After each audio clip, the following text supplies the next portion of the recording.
I'm absolutely thrilled to introduce Dr. Aaron Andrews this afternoon. Aaron, I'm sure many of you know, completed his PhD in 2018 at the Centre for Urban History at Leicester on the urban crisis in Liverpool from the late 60s through to the mid 1980s, and he's currently working that up for publication. Since then, Aaron's been a postdoctoral research fellow at Leeds Beckett University with myself, working on the AHRC funded project Forged by Fire, Burns Injury and Identity in Britain, 1800 to 2000. As part of this, he has researched and written an article that is forthcoming with the History Workshop Journal on the cultural politics of the New Cross Massacre. And he's written a recent blog published on the History Workshop site to commemorate the 40th anniversary of the New Cross Massacre.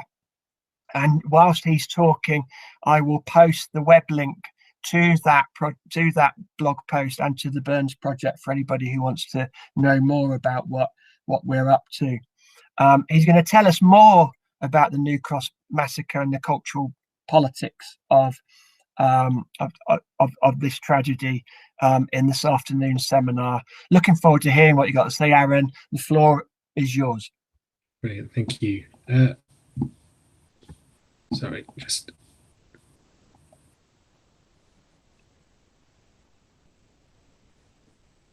Can you see the slide? Is that shared? Yeah, I can see it. Yeah. Okay, brilliant. Thank you. So as Shane said, this is a shortened version of a much longer article about the cultural politics of the New Cross Massacre. So at around 5:45 a.m. on Sunday, the 18th of January, 1981, a fire broke out in the front room of 439 New Cross Road in the London Borough of Lewisham. Beginning on the ground floor, the fire quickly spread upstairs where a joint 16th and 18th birthday party had been taking place but was then winding down. 13 young black men, women and children aged between 14 and 22 died. 25 more were injured, many seriously, and 2.5 years later, a young man who had been experiencing psychological trauma after being caught in the fire took his own life, becoming its 14th victim. Now, from that morning, stories began to spread around New Cross and within London's black communities about the true cause of the fire. Many, including police officers on the scene, pointed the finger at the neo-fascist National Front. However, in the days and weeks that followed, and against a backdrop of an emerging anti-immigrant and anti-black discourse located around the West Indian House Party, the focus of official blame turned towards the partygoers themselves. For the families and black political activists, accusations levelled from within the national press and the relative silence of the British state immediately following the fire, most pointedly felt through neither Prime Minister Margaret Thatcher nor Queen Elizabeth II, publicly acknowledging, let alone mourning the deaths, illustrated at best those institutions' indifference to the lives of Black Britons. At worst, it demonstrated their hostility, suggesting that the youths did not belong within British society. Now, while the question of whether the fire on New Cross Road had been caused by a racist arson attack remains a source of contention, the aftermath of the fire clearly demonstrated the continuing and corrosive effects of racism in Britain.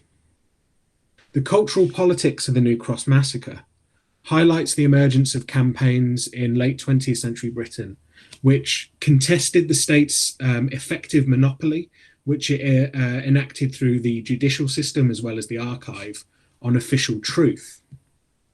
Through this Truth and Justice campaign established following the New Cross Massacre, today I will examine the cultural and political response to tragedy within marginalised communities in late 20th century Britain, focusing on the cultural politics of memorialization, the use of experience as a form of expertise, and the way the legal system was operationalized as both a symbol of oppression and a means to establishing truth. So the fire at 439 New Cross Road was finally extinguished at 7:46 a.m., 2 hours after it had started. In the immediate aftermath, there were chaotic scenes at King's College, Greenwich District, and other hospitals in London and the southeast of England, as friends and family tried to find out about the fate of their loved ones. By the end of the day, the death toll stood at 10, with 28 more injured. Local activists were quick to mobilise on hearing of the fire, with the response ranging from communitarian support to political action. So Sybil Phoenix, seen here in the bottom right-hand corner, was leader of the local Moonshot Youth Club, and she liaised with police and opened the newly built but still unfurnished Pagnell Street Community Centre to provide space in which locals could coalesce in their shock and grief and try to identify people who may have been caught up in the blaze. Phoenix took Amsa Ruddock, the mother who had organised the party at her home, from Lewisham Police Station to Greenwich District Hospital, where 2 of her children were in a critical condition. At this time, Phoenix took the lead in shaping the community response to the New Cross massacre, controlling access to Amsa Ruddock, liaising with police, and having early discussions on funerals for the victims. Journalists from the weekly newspaper West Indian World arrived in New Cross to cover the tragedy, reporting that, quote, "At the time of going to press, a Scotland Yard spokesman confirmed that every indication pointed to a possible firebomb or an incendiary device of some kind." Representatives from the West Indian Standing Conference also arrived in New Cross and called a public meeting for the following Sunday, the 25th of January. News of the fire mobilised a network of activists from the British Black Power movement as well. The publishers John LaRose, Jessica and Eric Huntley, and Darcus Howe, all pictured here, ended their meeting in Finsbury Park upon hearing of the fire. The group went to New Cross, where they, along with broadcaster and journalist Alex Pascal, later met Ruddock at Phoenix's house. That evening, Pascal interviewed Ruddock for his daily BBC Radio London programme, Black Londoners, in which she reported that false claims had been made on other radio stations about the events leading up to the fire, and repeated the theory told to her by 2 police officers that the fire was likely the result of arson. On the 20th of January 1981, 2 days after the fire, members of the Black Alliance, so that's comprised of the Black Parents Movement, the Black Youth Movement, and the Race Today Collective, along with representatives from community organisations across England, held a public meeting at the Moonshot Youth Club, also known as Pagnell Street Community Centre.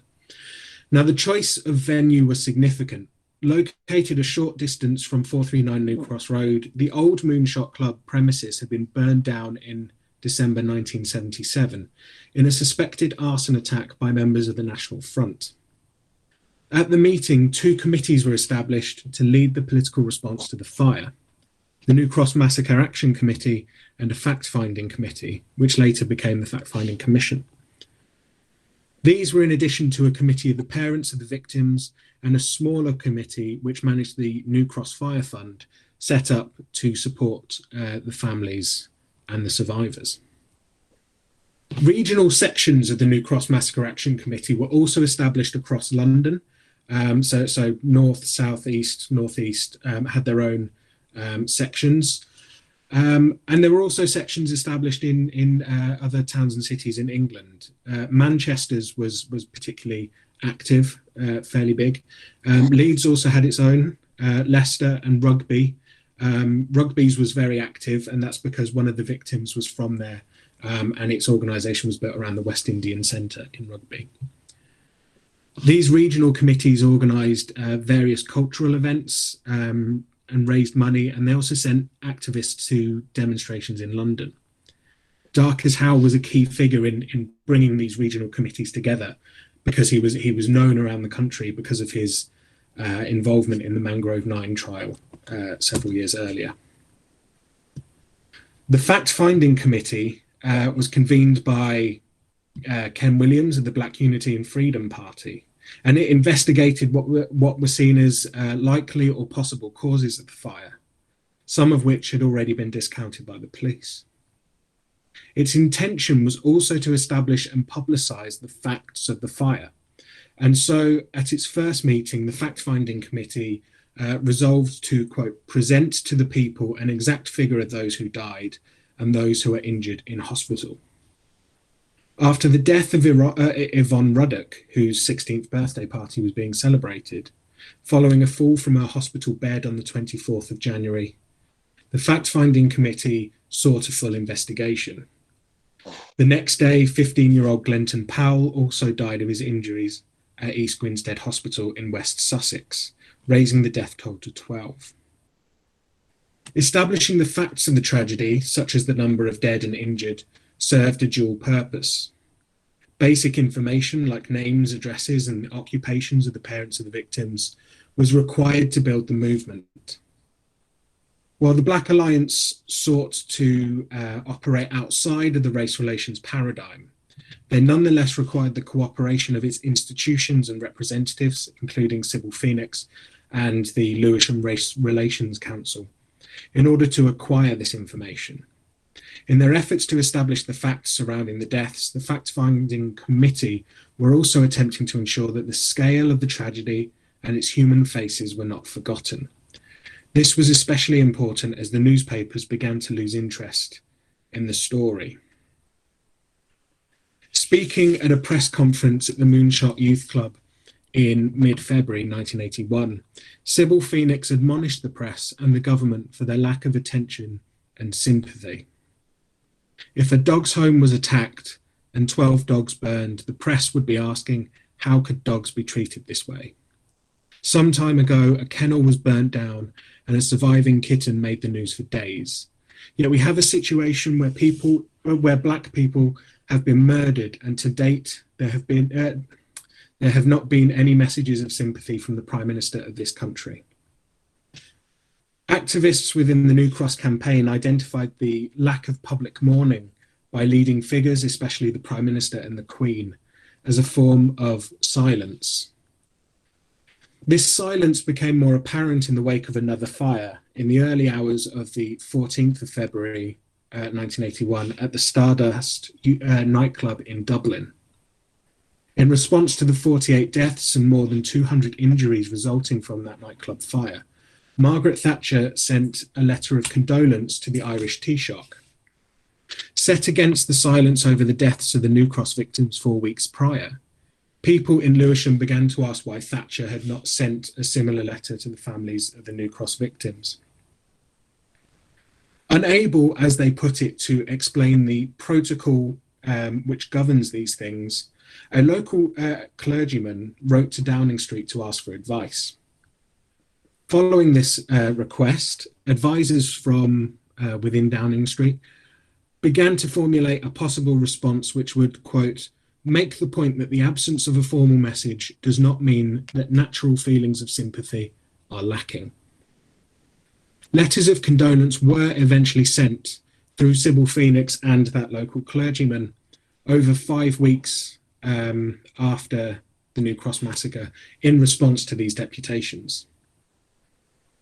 Now, as Judith Butler has argued, the obituary as a form of public mourning, usually published in a newspaper, is the means by which a life becomes or fails to become a publicly grievable life, an icon for national self-recognition, the means by which a life becomes noteworthy. While the sending of letters of condolence was governed by competing diplomatic and domestic protocols, it took a similar meaning to the obituary as described by Butler. As a form of public mourning, the existence of one letter and the absence of another became emblematic of the state's attitudes towards Black Britons, signifying that whereas the dead of the Stardust fire were publicly grievable, the New Cross victims were not. The media's silence implied that the lives of the New Cross victims were not noteworthy. The state's silence went further, suggesting that they did not belong within British society.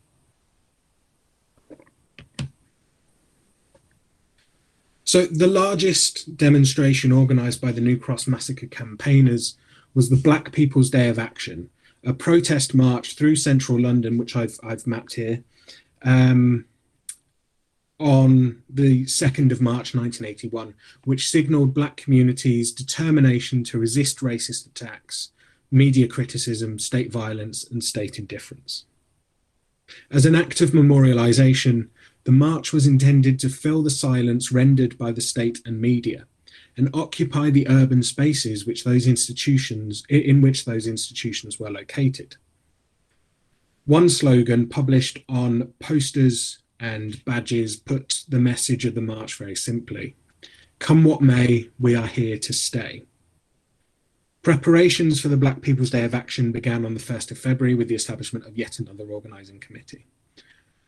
The march was initially planned to begin in New Cross, which it did, then progressed to Fleet Street, pass by the Houses of Parliament, Downing Street, before ending outside New Scotland Yard. Marching past the headquarters of the press, Parliament, government and the police, the first route was a spatially manifested rebuke of those institutions which the campaigners saw as having marginalised and maligned the victims of the fire. However, the leaders of the New Cross Massacre Action Committee also sought to mobilise parliamentary action in support of their campaign. So in order for Labour MPs to propose an early day motion in support of the protest, the route had to be changed to avoid Parliament. A series of posters and flyers were printed to publicise the Black People's Day of Action with the common headline, "New Cross Massacre, 12 dead, 27 injured." However, on the 9th of February 1981, Paul Ruddock, the son of Armser and the brother to Yvonne, succumbed to his injuries at Greenwich Hospital. Jessica Huntley, the publisher, political activist and leader of the Ealing section of the New Cross Massacre Action Committee, amended her copy of one of the flyers to read 13 dead, 26 injured. While preparations were underway for the day of action, cultural and political activists filled the silence produced by the state and news media with the sound of reggae and dub poetry.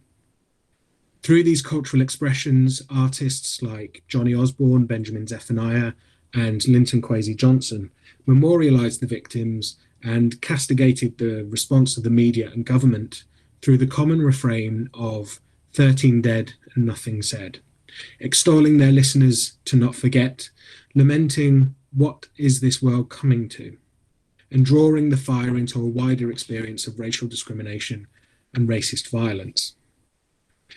The reggae artist Sir Collins produced an album of 14 songs in an act of memorialisation for the 13 youths who died in the New Cross fire and his friend Bob Marley, who died in May 1981.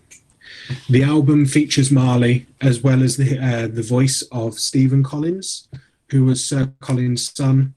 Stephen had been part of the sound system, Gemini, which was playing at the house party, and he sadly lost his life. Now, when I've given this talk previously, I've played a clip from Sir Collins' song United We Stand to provide both a moment of reflection, but also to hear the voice of one of the victims. Unfortunately, Google Meet seems to mute the audio on this. So if the link to the blog post is in the chat at any point, there's a link to this song in there if you do want to listen to it. Now, in an act reminiscent of the 1959 funeral for the murdered Antigua-born Kelso Cochrane, protesters during the Black People's Day of Action marched behind a coffin held aloft by some of the victims' family members, symbolising the young lives cut short by the fire. This was a very public act of memorialisation through which the identities of the 13 victims were paraded past the institutions which had shown indifference to their deaths. Now, emotions ran high during the day of action, and though the organisers sought to maintain order through a strict code of behaviour, interactions between or with the police and the press during the march led to small-scale confrontations. The behaviour of the press on that day was particularly bad. They berated the marchers from their windows on Fleet Street. The code of behaviour specified that stewards should keep the march moving even when the delegation departs for representation.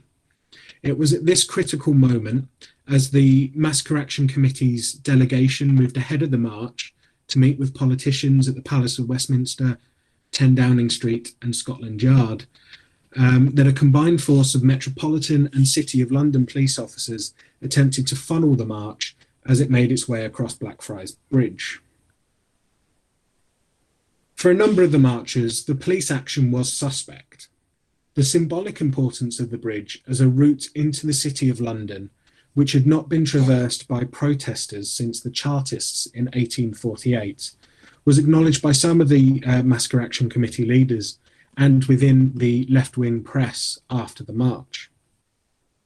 Some of the younger activists at the head of the march, though perhaps unaware of this historical symbolism, feared that the force had been sent to stop the march in its tracks. An ethnographer present during the Black People's Day of Action, along with members of the group he was studying, described antagonism between the police and protesters, and how the presence of a black police officer at Blackfriars Bridge inflames tensions among some of the younger, more radical protesters. They asked him why he was with the police and not with them. In an effort to ensure that the demonstration was not halted, several marchers pushed ahead of police lines. The attempt to manage the demonstrations thus had the opposite effect, exacerbating young activists' suspicion of the police and creating a situation in which a number of them surged ahead of the main body of activists and their stewards. And in response to the events on Blackfriars Bridge and also the treatment of the marchers on Fleet Street, national daily newspapers published stories admonishing the protest. The New Cross massacre came back to the attention of the national media, but it was as a side story under racist and dehumanizing banner headlines, as you can see in this slide. So political action surrounding the investigation into the cause of the fire on New Cross Road drew on the lived experiences of local residents and campaigners to contest the narrative of events being developed by the police. At the first general meeting on the 20th of January, one person was recorded as saying, quote, "A normal petrol bomb could not burn everything up so quickly," to which another retorted, "Must have been a very inflammable spirit." Now, as this exchange shows, people's response to the New Cross massacre and their mistrust of official narratives was framed by the incidents of racist arson attacks perpetrated by racist and fascist organisations, including the British Movement and National Front in Lewisham. This was a form of expertise rooted in experience rather than technical qualifications. The result of having seen the effects of a normal petrol bomb and recognising that the pace of the blaze at New Cross Road was not, quote, normal. The experiential expertise deployed by New Cross activists was wide-ranging, rooted in the experiences of living in Lewisham, being black in Britain, and encountering the carceral state. This expertise enabled campaigners to deploy the recent history of structural racism in British society, especially mismanaged police inquiries and injustices, as the basis of their criticism for the investigation. So the fact-finding committee was the principal mechanism for the collection and dissemination of evidence and experiential expertise within the New Cross campaign. Carl Knight, a young man who had left the party minutes before the outbreak of the fire, was one of their key witnesses. At the first meeting of the Massacre Action Committee, Knight had provided an account of what he had seen as he walked from the house to New Cross Station at around 5:45. Turning back towards the house to see if his brother was behind him, Knight saw a white man make a throwing gesture outside the house. He heard the sound of a window smashing, and by the time he got back to the house, it was in flames. And by this time, the man had got into a white Austin Princess a car, which had had its engine running throughout before speeding off and nearly hitting Knight's brother. Now, it was later revealed in a police witness statements and the coroner's inquest that this man was the father of a police officer. Noticing the fire on his way home after taking his daughter to work, he reportedly stopped, knocked on the door, but did not tell the person who answered that the front room was on fire. Instead, he turned around, got in his car and returned to the nearby Deptford police station to report it. Knight's account, supported by others who were making their way home, hoping to catch the first bus and rail services of the day, gained credence within that first meeting and the investigation being carried out by the fact-finding committee, because it seemed to confirm people's suspicions based on their experiences of being black in 1970s and 1980s London. The National Front and neo-Nazi British movement had both been active in Lewisham throughout the preceding decade. The groups had carried out several arson attacks in the area, engaged in violent clashes with anti-fascist demonstrators in the 1977 Battle of Lewisham. And in response to the Black People's Day of Action, the National Front had even tried to hold its own protest march past the site of the New Cross Massacre. A series of letters sent to the parents of the victims and the leaders of the Massacre Action Committee, especially those sent under the pen name Brian Bunting Whiteman, who was alleged to have been a local National Front organiser, were further proof of the corrosive effects of racism within Britain, which pervaded the aftermath of the fire. Encounters with far-right racism, past and present, thus influenced the way the events surrounding the New Cross Massacre were understood, increasing the role of experience as a form of expertise, which could be deployed to establish the true cause of the fire. The experiential expertise deployed by campaigners extended far beyond eyewitness testimonies of partygoers. Proven cases of police misconduct were used as evidence to support their claim that the investigation into the fire was, at best, seriously flawed, and at worst, intentionally geared towards finding a black scapegoat. And there are two really important cases, which I don't really have time to go into in any depth here, which was cited as evidence for this. The first is the trial of the Mangrove Nine, which the court case found evidence of racial hatred on both sides, and that was really the first official recognition of racism within the Metropolitan Police.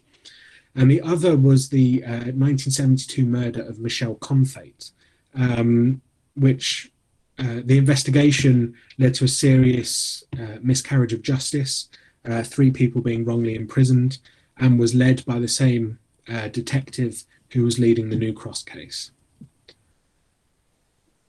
So in March 1981, the New Cross Massacre campaign moved from the street and community centre to the courts in an effort to challenge the injustices effected against Black Britons and other marginalised groups through the justice system. The systemic issues which the New Cross Inquest highlighted endangered public trust in the mechanisms through which the state established official truth in such cases. Even before these wider implications became apparent, London's County Hall, where the inquest was held, became a site in which the New Cross campaigners, the families of the victims, and their legal representatives could operationalise the experiential expertise built up in the months following the fire to question the version of events established within the police investigation.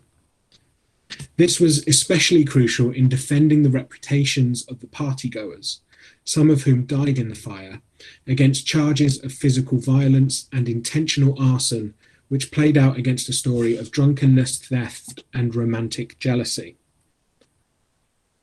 Now, the story of an argument leading to a fight between 2 rivals, the ransacking of the front room, and arson, whether intentional or accidental, committed by one of the guests, was established through a series of police interviews. It was a story which played upon the idea perpetuated by right-wing politicians of the West Indian House Party as a site of disorder, and controversially became the basis of the coroner's summation at the end of the inquest. The story began with a young man jealous of a one-time girlfriend. He and his friends, the story went, started a fight before ransacking the front room and setting it alight. Now, there are many problems with this story, not least the question of why Owen Thompson, pictured here, who the police argued was the ringleader in this imagined violence, would start a fire in the house, go upstairs, and stay there only to die with his friends. There were other questions too which disprove this story. Nevertheless, it became the focus of the coroner's summary of the case for the jury. At times, police statements were simply read verbatim. The barristers representing the parents called attention to this, admonishing the coroner for not having taken notes of his own and instead relying on the evidence provided by one party, the police, rather than the actual depositions carried out in the court. These depositions would have shown another story, because eyewitness after eyewitness had refuted their written statements, claiming that they had been given under police pressure and the threat of either prosecution or through fear of never being allowed to leave the police station, as had happened with 11-year-old Denise Gooding. In his summary of the case before the jury retired to consider their verdict, the coroner declared that the righteous grief and concern of the relatives and the black population generally about this disaster made me decide on certain measures. Justice must not only be done, but must be seen to be done. The coroner offered 4 verdicts which were available to the jury: an arson attack from outside the party, an opportunist attack from within, a deliberate attack from within, and an accident from within. As was clear from the response of the parents and political activists after the open verdict, indicating that the jury could not reach a conclusion as to the cause of or responsibility for the fire, but did acknowledge that the deaths were suspicious, justice had not been seen to be done. And this whole process raised serious questions about the operation of the coroner's system, which I can't really go into. Very quickly. So in response, the Action Committee sought to leverage its international, its members' transnational activist network, to establish an international commission of inquiry into the cause of the house fire and conduct of the subsequent investigations. Though it never occurred, the International Commission was in effect intended to hold the British state to account through an extrajudicial investigation which would place more weight on the experiential expertise of the witnesses than the police investigation or coroner's inquest had. The list of potential commissioners was wide-ranging and reflected the Action Committee's desire to include a diversity of opinion and experience, and was to include local Black and Asian workers, students, a minor, if Arthur Scargill could find one for them. And at one point it was suggested that, quote, one of the Dimblebys, it didn't matter which, be appointed to raise the public profile of the commission, but this was rejected by Darcus Howe. Now, the International Commission was postponed following a successful application to review the inquest in the Court of Appeal, reopening the judicial route to establishing the true cause of the fire. However, the appeal was rejected by the court. 2 decades later, a second inquest was finally held following a review of Metropolitan Police investigations in the aftermath of the murder of Stephen Lawrence. It too returned an open verdict, meaning that the cause of the fire is still officially unknown. But the story about the partygoers ransacking and setting fire to the front room was disproven. A small justice 20 years too late. So just a very quick conclusion. There are many conclusions which can be drawn from the story of the New Cross Massacre, not least in terms of how disasters can mobilise people from urban communities across the country, drawn together by common experiences. But for now, I will focus on just one. Remembering the victims and survivors of past injustices and mobilising their histories can be a powerful tool in resisting racism in the present, as the New Cross Massacre's Action Committee's campaign showed. So in that spirit, I think we should continue to remember them, and here are the names of the 14 victims. Thank you. Thanks. Thank you, Aaron.